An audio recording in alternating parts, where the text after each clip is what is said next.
Do you ever feel like there's never enough time in the day to get to the bottom of your to-do list? Your business just has so many demands and you really need to be able to knock things out in order to grow and scale, but you just can't figure out how? Well, today I'm going to be talking to Daniel Ramsey, who is the CEO and founder of MyOutDesk, a virtual assistant business. They work with Philippines as well as has some folks in the United States, so it's kind of a hybrid model. And he goes really in depth of what are great tasks and job roles to outsource and how to figure out if it's the right time in your business's life cycle to bring on extra help and breaking down some of the myths that exist around hiring virtual assistants. It's a really fun episode and dive really deep into this outsource model of how you can bring on help to essentially grow and scale your company. So without further ado, I hope you enjoyed today's episode of the Silicon Alley Podcast featuring the Daniel Ramsey. Are you interested in growing and scaling your business? Welcome to the Silicon Alley Podcast, where you'll hear from entrepreneurs, venture capitalists, and top performers on what it truly takes to grow and scale a business. You'll walk away with actionable insights you can apply in your own business and life. Now to William Glass, the CEO and co-founder of Ostrich, and your host of the Silicon Alley Podcast. Daniel, welcome to Silicon Alley Podcast. Super excited to have you on today. Yeah, thanks for having me, William. I'm excited to share the story. Yeah, I am. I'm excited to hear a little bit more about it. So why don't we dive right in? Do you mind giving the audience just a little background on yourself? You've been in real estate, built a business in the real estate industry, and now have created MyOutDesk. And curious to hear a little bit more background on your journey. Well, like all good stories, my story starts in Guatemala, of all places, wildly. So we're overlooking a lake. We're in a Francis Ford Coppola resort with my wife. It's 2009. And literally, I found myself at the bar at 1 a.m. on my honeymoon working. And as an entrepreneur, your audience is entrepreneurs. I'm an entrepreneur. That's kind of the normal scenario. We work, and especially when we're build mode. I mean, and I found myself there. The bartender who we got to know over the couple days that we were there steals my cell phone and then snaps a photo and then starts making fun of me, like dumb white guy, gringo, he's got his money, beautiful bride back in the bungalow. What's wrong with him? And there's howler monkeys in the background, this gorgeous lake. We're in the rainforest. Our room is literally in the trees. So it couldn't have been a more picturesque spot, but in that moment, I realized that something had to shift. I'm that strange kid that ever since I was 8 or 9, I knew that I wanted to own a business, that I wanted to be a business guy. And so what was weird though, in that moment is I realized my business owned me. And that wasn't my vision. That wasn't what I wanted, in life. So I came back after the honeymoon and repositioned our businesses. At the time, I owned 3 and really focused on building system and process leadership teams and really what it would take to grow my own skill set as well as our business. Gotcha. Yeah, no, appreciate that background and can see you at the bar in Guatemala. And do you remember what you're doing, answering emails or? No, I was negotiating a deal, man. It's like one of those things. Like I'm a real estate developer, contractor, and so it was one of those deals that we were hot in the mix, and I'd gotten married 2 days earlier, and it's one of those challenges. And what I realized in that moment was that I didn't have enough people. I didn't have talent. I didn't have the talent that I needed. And one of my, I own a virtual assistant company and we have 2,000 folks. And so every time an entrepreneur comes to us and talks to us about hiring a virtual assistant, we always start with like the end game. Like, what do you want out of life? Right. Because of that moment, that moment in time for myself kind of changed everything. Got it. Yeah, I know that makes sense. And did you find yourself like slowly where that happened? Like, did you try to set boundaries? I'm just curious, this is something that is not unique, right, to your story, entrepreneurs struggling with work-life balance. And, there's different sides of the coin. It's never perfectly balanced from a time perspective, but like, having the dedicated time to spend on your honeymoon or whatever that big event is. Like, did you find yourself struggling with that or kind of what was your experience? It's interesting because I consistently hear entrepreneurs who are like, no, you got to set boundaries and work within a system and, time block and all that. And then I see guys that are like, no, I wake up in the morning and I crush my mornings and then I spend the rest of the afternoon doing whatever I want to do. Right. And so you got these two sides of the coin, very structured folks, and then people who are more, I guess, initiative oriented, where they go after it and they want the goal, right? And I don't think either are wrong. I think your real question is like, how should you be as an entrepreneur? And I can tell you now, after 20 years of being in business, the one thing I wish I would have done differently back then is have a single goal and have a single company and have a single mission and be all in and like pour my heart and soul into that one thing. And at the time I was doing developments, I was a real estate broker at a mortgage company. We were doing investments and at the same time growing MyOutDesk. And it was a new industry back in, 2008 when we started. Like nobody had heard of virtual assistants. Tim Ferriss's 4-Hour Workweek wasn't out. Like that book was the best thing for our business that ever happened because like it grew our industry. And I was like, hey, Tim, you're a good guy. I like you a lot. People now know what we do. Funny enough, William, you'll love this story. I went to a conference and it was the first time that I ever spoke in front of a large audience. There were 10,000 people in the audience and I'm doing all the things and talking. And the first person that walks up to the mic, she's like, so Daniel, great presentation. I learned a lot, but can you tell me what is a virtual assistant? And I was like, oh gosh, I failed in the basic presentation thing, just so anyways, my point is, I don't think there's a wrong or right way to be in the world. I do think one challenge for an entrepreneur is that, living in structure and kind of tying yourself to the long-term vision was something that I learned later in my career. And I wish I would have had more help up front about creating vision and having one thing to focus on. I think that would have probably changed our growth.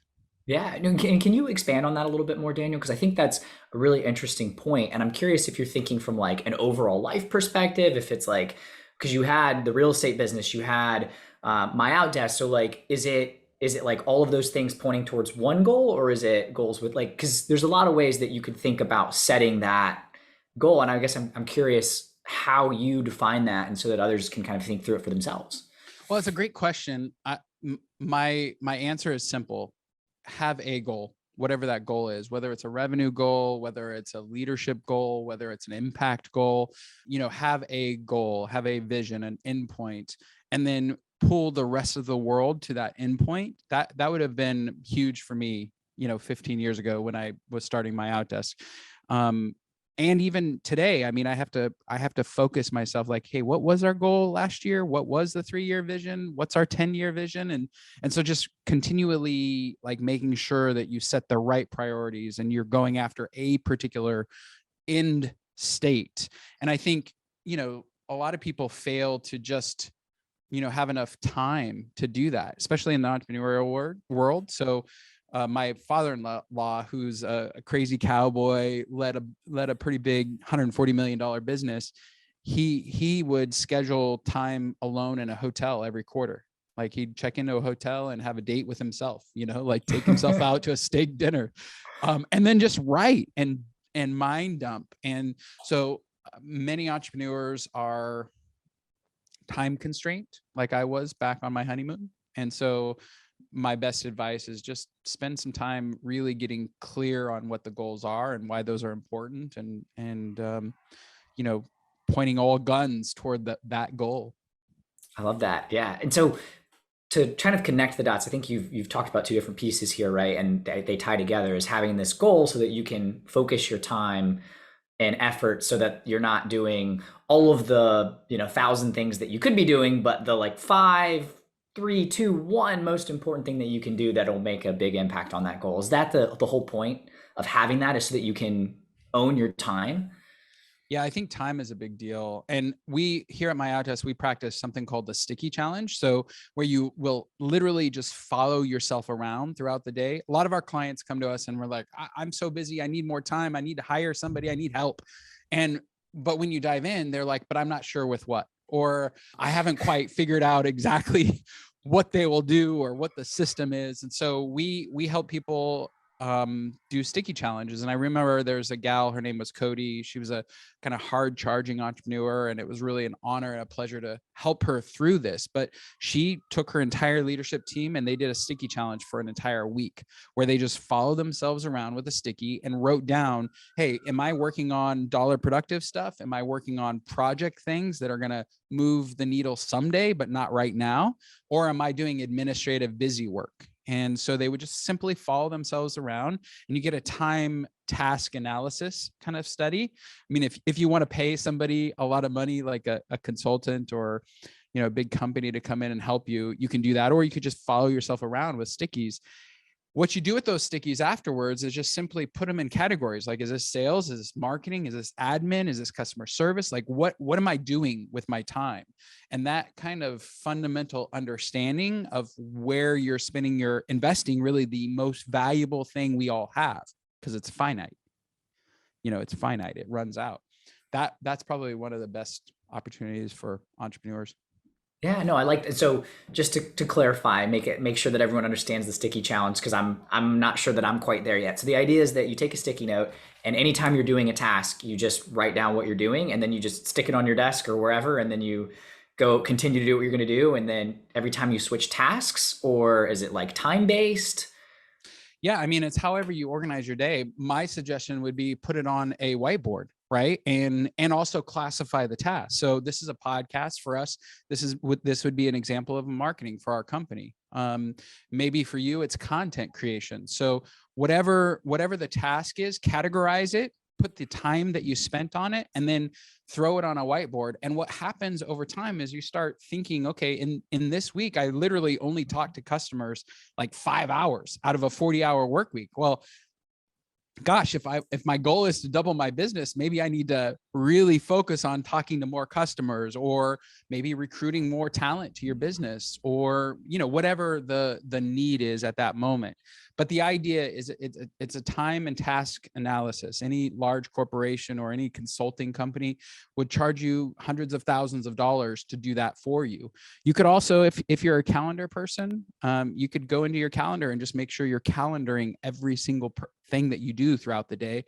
And the real advantage is this dollar productive? Meaning, is this driving revenue for my business? Is this making impact? Am I in the process of building an empire? Or am I doing an admin task? Or am I doing something that feels like busy work? Or, is this the most valuable thing with my time? Our best, you'll laugh at this, but our best marketing piece is if you don't have an assistant, then you are one. Yeah, no, I was like, I get it. I see why that's effective. I can think of all the things that I had on my calendar today and things that popped up that I didn't have on, that I ended up needing to tackle, or felt like I needed to tackle, that don't, and that aren't tied to that, overall goal. So I think I'm gonna have to go get some sticky notes after this conversation. There you go.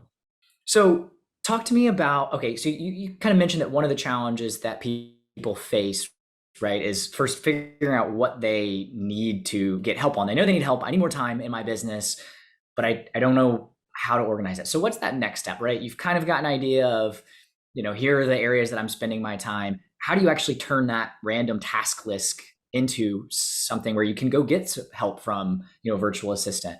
Yeah, no, it's a good question. I think there's two things.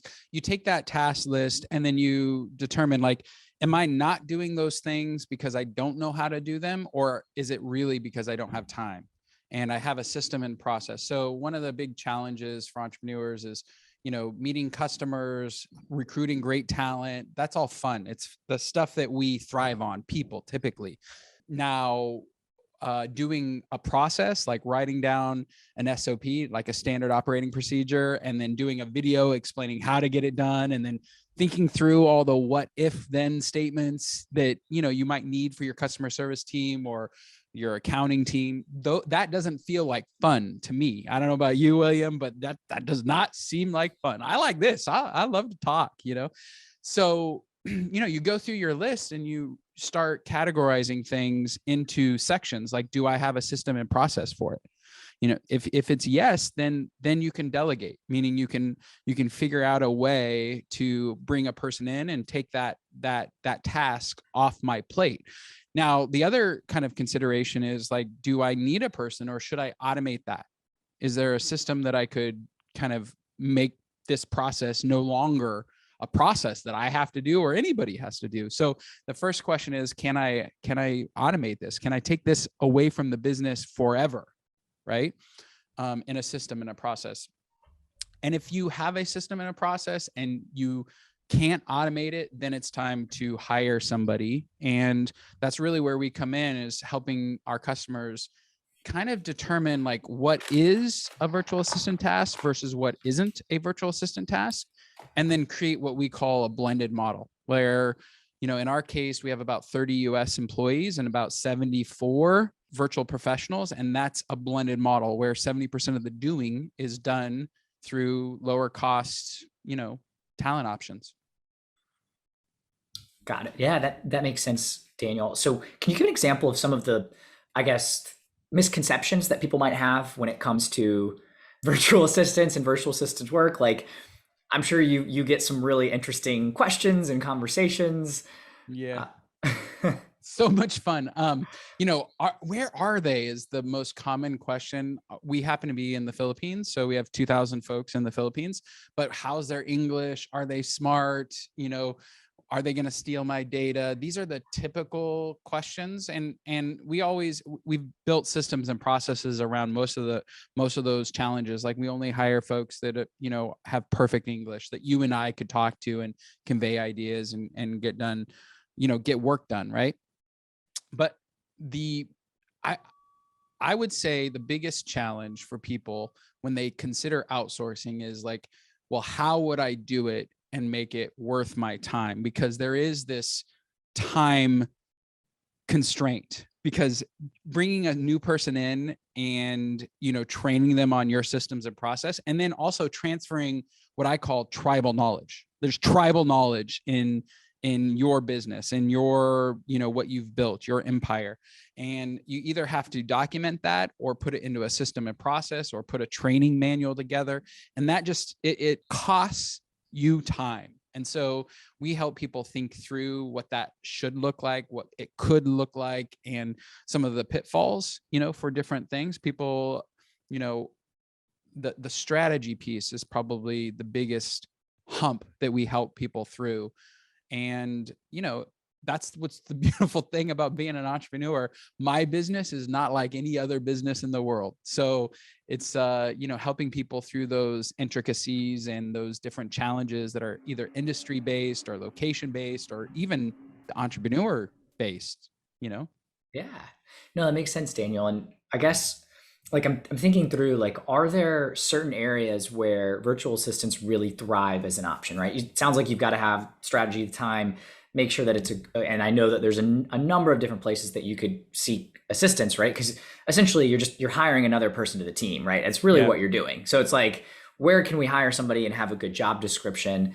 And I think, you know, great points, right? I'm sure those are really common pieces around language and communication and security, but beyond the kind of surface level stuff that you've got to get to when you're hiring somebody just in general, like what is it that really is a great, like, what are some great roles or great times to bring in a virtual assistant, jobs that they can really thrive at and that you've seen really make a big impact on businesses that you've worked with?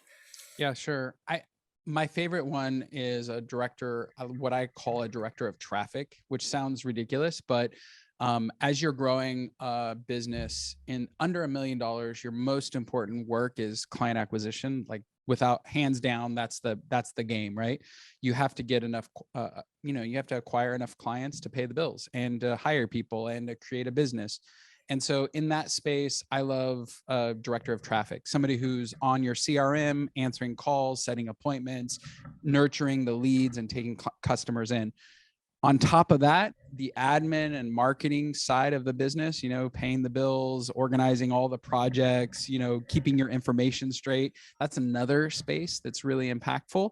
Once you cross that $1 million to $10 million world, you're starting to silo teams. So marketing becomes a thing, sales becomes a thing, customer service becomes a thing. So customer service is another piece that we do a lot of work around. So tech enablement, bringing in somebody to, help implement a tech platform or help, onboard their customers. That's a huge area that we serve. Once you get above that 10 million, now you're starting to create leadership teams and you're starting to silo the groups and really put an entire team together. We fill marketing, admin, customer service, and sales roles. Those are our 4 primary spaces. Okay. And, our ideal client are growing companies that need access to talent. Here's a crazy stat for your audience. Right now, there are 2 jobs for every 1 job seeker out there. Like, imagine that. And like, I've never met a CEO who says, Daniel, I'm cool. My talent is good. I don't need any help, right? Every growing business that you've ever talked to the CEO, their number one concern is, how's my team doing? Like, what's my retention look like? And then how am I going to get the talent on my team that I need to grow? And so that's what we do, is we help companies, whether they're small or large, really augment their talent and free up the time of the team to work on the most valuable work, while we'll take away the administrative, marketing, sales, or customer service tasks so that the business can thrive and grow. I love that. Yeah, I love that, Daniel. Makes a lot of sense. And I appreciate you breaking down some of the areas where you tend to support depending on the stage of the company you're at. Now, when you look across vertical industries, is there anything there that's interesting? Like, do you see any particular types of companies that tend to, really thrive? Like you mentioned real estate, that was obviously your background. Just curious to see if there's any nuances within industries that people should think about as well. No, it's wild as every industry, and there was a long time where I didn't really understand this, but I mean, we have a boat broker in Florida, of all places.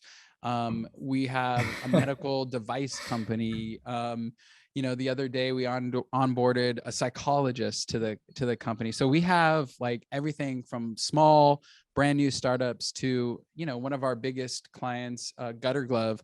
They just submitted all their paperwork for best places to work for all.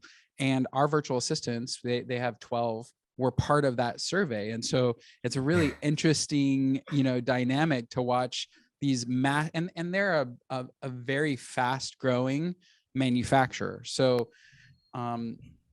what's interesting is, as we've grown the company and grown the different industries that we've kind of dove into, the constant across all of them is there's a constraint in talent right now.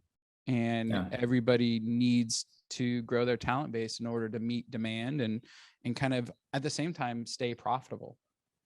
Absolutely. Yep. I can echo that sentiment. Definitely something that we're struggling with at Ostrich as well, is getting the right people on, and it's hard to find folks. So definitely an interesting market that we're in talent wise.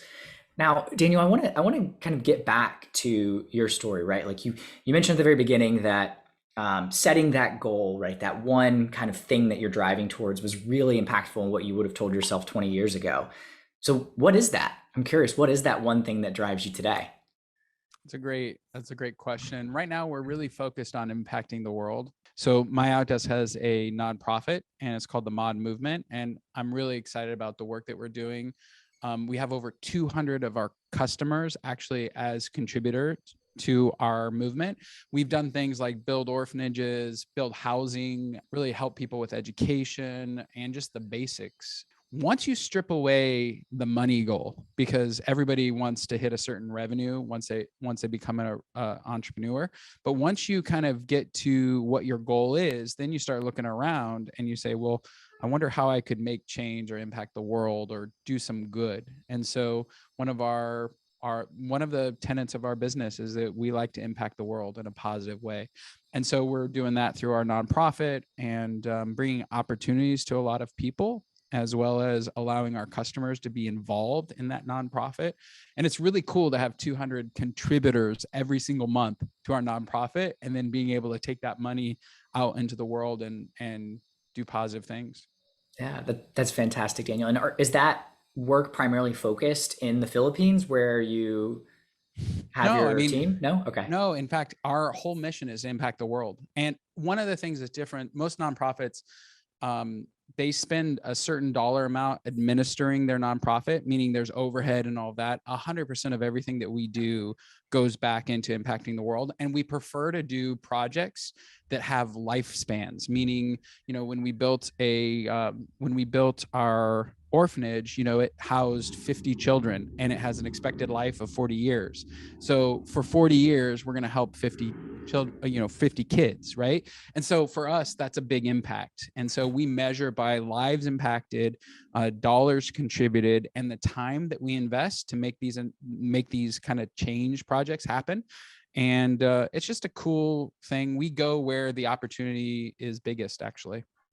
Got it. Okay. So yeah. So as you said, global. So there's opportunities. How do you find those opportunities? Right? I mean, no overhead, or I mean, I guess the overhead is absorbed, right? You're probably operating that out of MyOutDesk.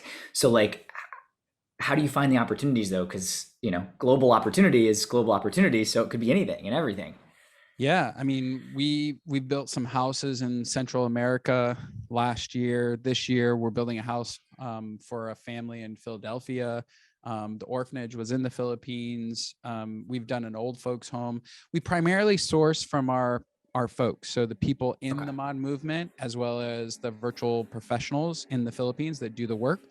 So whether it's our clients, like the house in Philadelphia that we're currently in construction for right now, that was sourced by one of our customers and one of the contributors to the mod movement. So it's the thing is, what we want to do is make sure that the money is actually being spent appropriately. And so we tend to go with people that we know and trust, because it's stewardship, right? If somebody gives you, $50,000 to make impact, you want to make sure that $50,000 goes to making that impact. So it's a big deal. And I take a very personal role in making sure that we're actually doing good work. Yeah. I love that. Yeah. Just as a contributor, you also have the opportunity to help decide where the funds go and what's being supported. So that's awesome. That's Yeah. fantastic. So we talked about the business goal. How would you say your work-life balance is now? Are you still working at 1 a.m. On the anniversary trips? Yeah, it's wild all over the place. And if you ever interview somebody and say they have it all figured out, I'd be like, I don't know about that. That guy's not really trustworthy.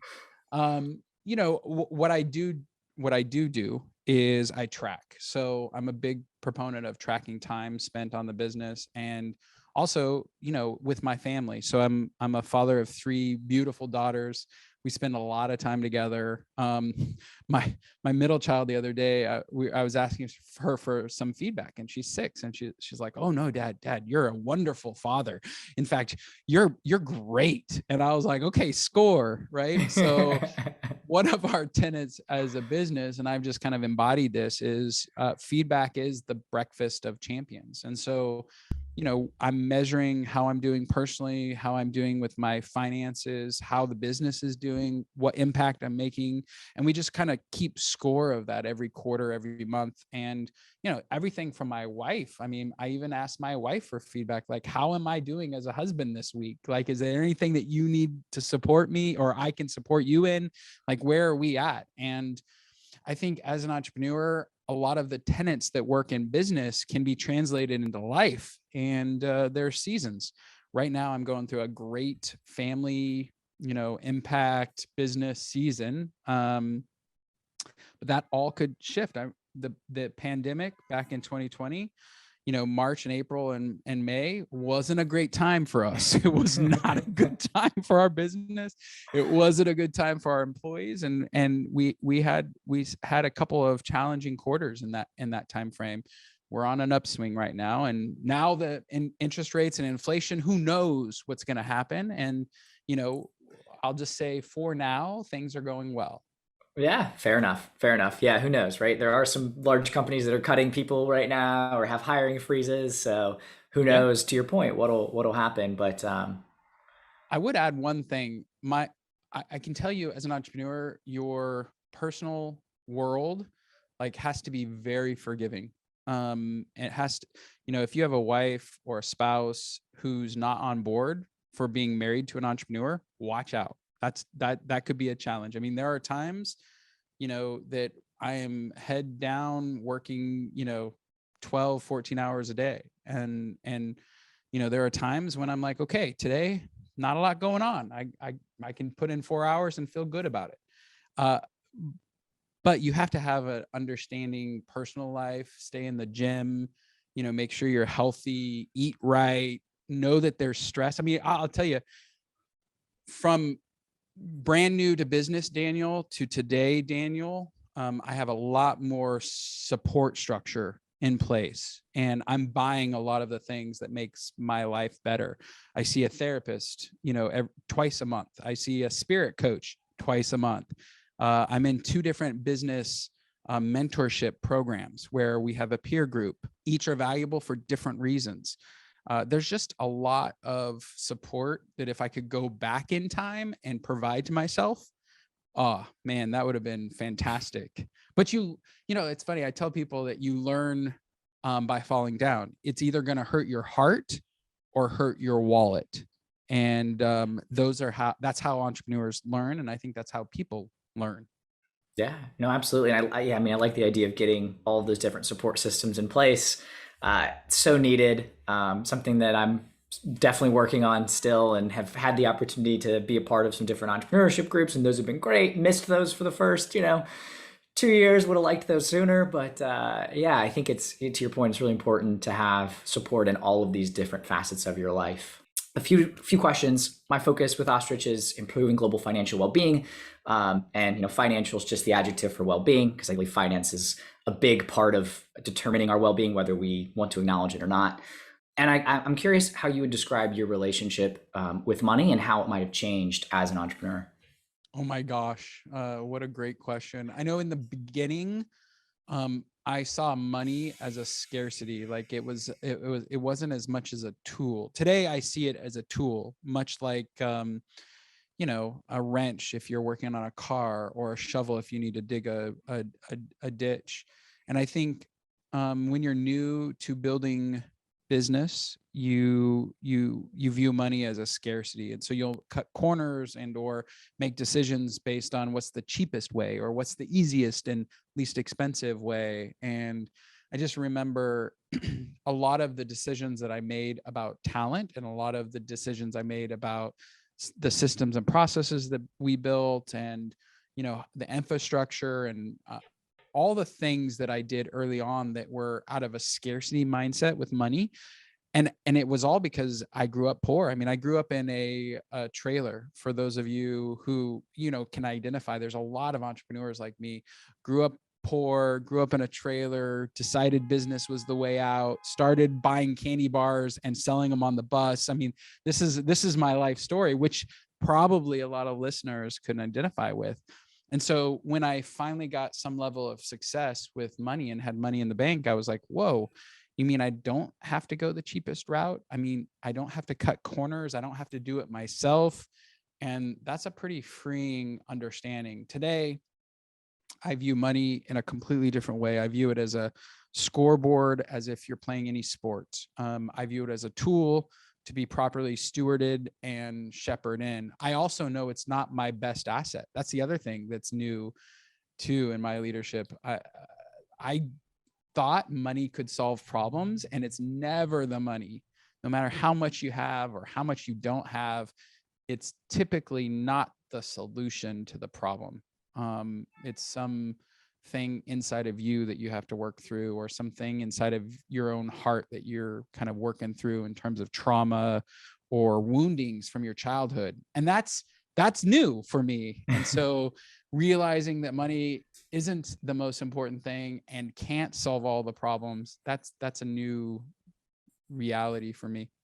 Yeah, no, I appreciate that, and appreciate you opening it up there. And there's so many different ways, and you hear money as a tool, and people will say that, but I think there's a difference between understanding that, or there's a difference between saying it and really understanding it. Yes. That I think is a disconnect, and this is something that I'm reflecting my own experience from, like, oh, money's a tool, but like there's a difference when you start to make the real connection, you actually see that and apply it, that I think is really powerful and can really change the way that you, as an entrepreneur, your business runs and your life runs. And, getting the support where maybe you are a part of a group or you pay for therapy and all these things that before would be like, I don't know if I can afford that or I need that, but it really does add value and is worth the dollar amount, right? The cost.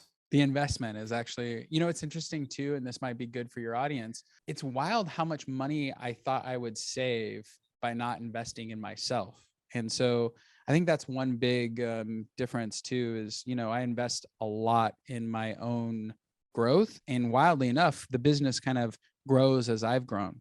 And it's interesting how many entrepreneurs I meet that are like, oh no, I did it all on my own, or no, I didn't build that, or no, I just figured out myself. And I think, well, wow, I wonder how much further along this person would have been had they got the support that they probably needed along the way. And so, that one question, if I could, change anybody's, invest early, invest deeply in yourself, and know your areas of opportunity. This is actually what differentiates successful people and not successful, is that ability to self-reflect. Hit an obstacle, reflect what's the first principle reason that you actually hit that obstacle? What was the cause of it? And then create a plan to overcome that obstacle and then go out and execute it. People that do that typically have high levels of success. Yeah, self-awareness is key. Daniel, this has been a lot of fun. I really appreciate you sitting down. I want to leave you with the last word. So if there's anything that you'd like to share with the audience that we haven't covered, or any other piece of advice, I'll give you the stage, as well as please let everyone know how they can connect with you outside of this podcast. Yeah, absolutely. Jump on our website, myoutdesk.com. You can find me on LinkedIn. I'm very open and I love meeting new people. It's the one thing in our business that I still get excitement and joy about, seeing entrepreneurs, the light bulb go off and go, oh my gosh, this is an opportunity. So jump on our website, grab a copy of our book. We have a best-selling book, an international best-selling book, helping people think through ways of growing their business with virtual professionals or virtual assistants. We call them professionals, by the way, because we hire professionals. Imagine that. Yes. And, I, because of your space and where you are, I would just invite people to really take that, date themselves, go book yourself a little half day in a hotel, get clear about that vision and who you need on your team and what the world could look like if you weren't the only one doing all the work. I love the metaphor. No billionaire buys a sports team and then thinks that they're going to run the sports team themselves, right? The very first thing is they buy the team and then they go, who do I need as my manager to win the Super Bowl or whatever it is, right? And I would invite people that are listening to this to do the same thing. Like, what's your Super Bowl and who do you need? And I think that could be game changer. I like that. Yeah. What's your Super Bowl? And what's the team you need around you? Yep. Well, Daniel, thank you so much. This was a lot of fun. I really appreciate you sitting down. Yeah, it's been my pleasure. On your way out, please share the podcast with others. It's the only way that the community grows and others hear these incredible stories from entrepreneurs and top performers. And of course, pound that subscribe button so you get notified when new episodes drop every Friday. I'm William Glass, CEO and co-founder of Ostrich, and of course, your host of the Silicon Alley Podcast. Have a very profitable day. You got no time to waste, but still you hesitate. Caught in a circle saying I'll never